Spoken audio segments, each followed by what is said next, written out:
Updated the 20th of November 2017, 16:05 AEDTAt G20, Donald Trump underlined he has neither the desire nor the capacity to lead the world, and you got the strong sense some leaders were trying to find the best way to work around him, writes Chris Ullman. The G20 became the G19 as it ended. On the Paris Climate Accords, the United States was left isolated and friendless. It is, apparently, where this U.S. president wants to be as he seeks to turn his nation inward. Donald Trump has a particular, and limited, skill set. He has correctly identified an illness at the heart of the Western democracy. But he has no cure for it and seems to just want to exploit it. He is a character drawn from America's Wild West, a traveling medicine showman selling moonshine reams that will kill the patient. And this week he underlined he has neither the desire nor the capacity to lead the world. Given the U.S. was always going to be won out on climate change, a deft American president would have found an issue around which he could rally most of the leaders.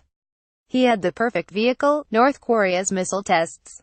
So, where was the G20 statement condemning North Korea that would have put pressure on China and Russia? Other leaders expected it and they were prepared to back it, but it never came. There is a tendency among some hopeful souls to confuse the speeches written for Mr. Trump with the thoughts of the man himself. He did make some interesting, scripted, observations in Poland about defending the values of the West. And Mr. Trump is in a unique position. He is the one man who has the power to do something about it. But it is the unscripted Mr. Trump that is real. A man who barks out bile in 140 characters, who wastes his precious days as president at war with the West's institutions, like the judiciary, independent government agencies, and the free press. He was an uneasy, awkward figure at this gathering, and you got the strong sense some other leaders were trying to find the best way to work around him.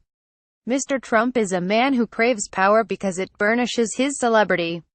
To be constantly talking and talked about is all that really matters. And there is no value placed on the meaning of words. So what is said one day can be discarded the next. So, what did we learn this week? We learned Mr. Trump has pressed fast forward on the decline of the U.S. as a global leader. He managed to diminish his nation and to confuse and alienate his allies. He will cede that power to China and Russia, two authoritarian states that will forge a very different set of rules for the 21st century. Some will cheer the decline of America, but I think we'll miss it when it is gone. And that is the biggest threat to the values of the West which he claims to hold so dear.